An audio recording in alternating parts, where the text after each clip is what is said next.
बारामती लोकसभा निवडणुकीसंदर्भात माजी मंत्री विजय शिवतारे यांनी काल उमेदवारीचे संकेत दिले होते आणि याच अनुषंगाने पुरंदर आणि हवेली मतदारसंघातील कार्यकर्ते आणि पदाधिकारी यांची आज महत्त्वाची बैठक बोलावण्यात आली।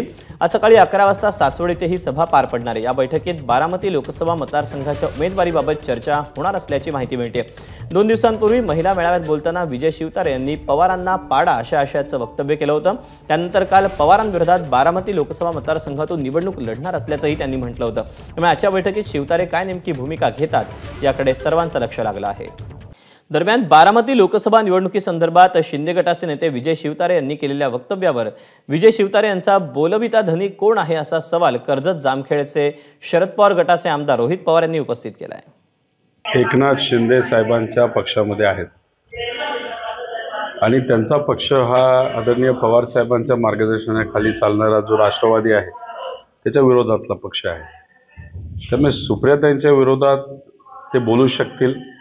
मुद्दा हा नाही की ते सुप्रियाताईंच्या विरोधात बोलले, मुद्दा हा आहे की त्यांच्याच नेत्याच्या सरकारमध्ये अजितदादा सुद्धा आहेत, ते या राज्याचे उपमुख्यमंत्री आहेत आणि त्यांच्याच विरोधात ते कसे बोलले, धाडस कसं झालं, त्यांना एकनाथ शिंदे साहेबांनी बोलायला सांगितलं का कुठल्या तरी दुसऱ्या पक्षाच्या म्हणजे भाजपच्या एका नेत्याला बोलायला लावलं आणि मुद्दामून एक वाद निर्माण व्हावा असा एक प्रयत्न होता का, असा प्रश्न निर्माण होतो। एबीपी माझा, उघडा डोळे बघा नीट।